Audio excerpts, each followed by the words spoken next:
Hello everyone. आज हम लोग सॉल्व करेंगे एक्सरसाइज 9.1 का question 5।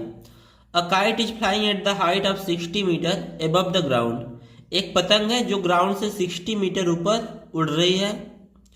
The string attach to the kite is temporarily tied to a point on the ground. जो रस्सी थी जिस धागे से पतंग उड़ रहा है उस धागे को ग्राउंड के किसी पॉइंट पर बांध दिया गया है। The inclination of the string with the ground is 60 degree.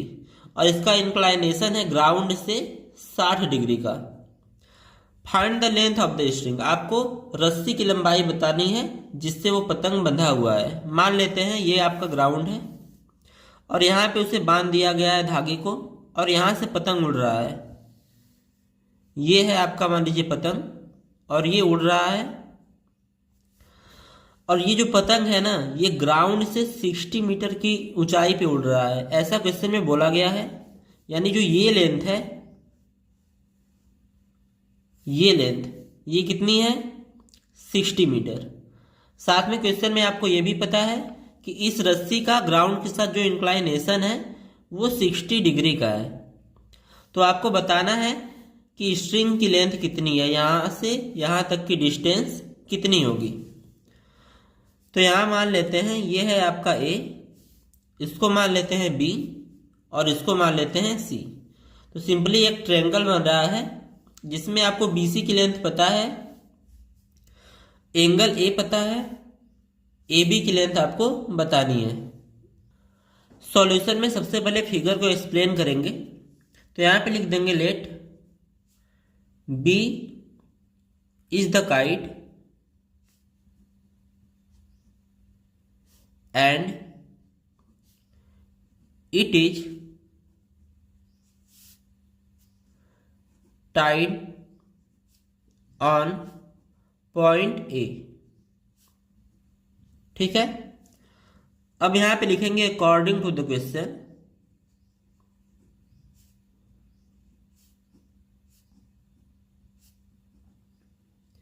Question में आपको क्या गिवन है? जो एंगल ए है वो कितना है? 60 डिग्री। क्योंकि इस रस्सी का ग्राउंड के साथ इंक्लाइनेशन 60 डिग्री है तो ये वाला एंगल 60 डिग्री हो गया। साथ में काइट की हाइट आपकी 60 मीटर दी गई है, तो यहां से क्या मिलेगा हमें? BC equals to 60 metre. अब यहां से ध्यान देंगे, हमको निकालना क्या है? AB की लेंथ निकालनी है। तो इस एंगल के लिए ये क्या है? परपेंडिकुलर है। ये क्या है? हाइपोटेनस है। यानी आपको परपेंडिकुलर पता है और हाइपोटेनस निकालना है। तो परपेंडिकुलर और हाइपोटेनस के रेशियो को क्या कहते हैं? साइन कहते हैं। तो यहाँ पे हम लोग क्या लगाएंगे? साइन का फार्मूला। तो यहाँ पे हो जाएगा in triangle ABC sine A is equal to क्या हो जाएगा? Perpendicular upon hypotenuse. यानी BC परपेंडिकुलर है और हाइपोटेनस कितना है? AB है। तो इसको सॉल्व कर लेंगे। तो यहां से A की वैल्यू रखेंगे तो sine 60 degree equals to BC की वैल्यू पता है 60 अपॉन AB की वैल्यू नहीं पता तो इसको ऐसे ही छोड़ देंगे। अब यहां से इसकी वैल्यू रखेंगे तो √3/2 equals to 60 upon AB। Cross multiply करेंगे तो यहाँ पे हो जाएगा √3 में AB का मल्टीप्लाई होगा तो √3AB इक्वल्स टू 60 का मल्टीप्लाई 2 में करेंगे तो 120। तो AB की वैल्यू क्या आ जाएगी? 120 अपॉन √3। क्योंकि √3 AB के साथ मल्टीप्लाई में था, साइड चेंज करेंगे तो डिवाइड में हो जाएगा। इसको रेशनलाइज करेंगे तो √3 से ऊपर नीचे मल्टीप्लाई कर देते हैं। तो यहाँ पे हमें क्या मिलेगा? AB इक्वल्स टू √3 इंटू 120 हो जाएगा अपॉन √3 का 2 बार मल्टीप्लाई है तो रूट हट जाएगा और 3 आ जाएगा। तो ये दोनों कैंसिल हो रहे हैं, 3 4 जा 12, 3 0 जा 0। तो AB की वैल्यू क्या आ जाएगी? 40 और √3। आप यहां चाहें तो √3 की वैल्यू रख सकते हैं।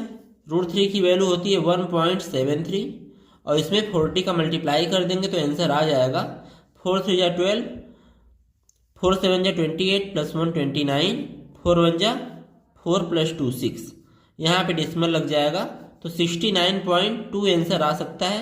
या फिर आप चाहें तो यहीं पे छोड़ सकते हैं, यहाँ पे लिख देंगे therefore length of the string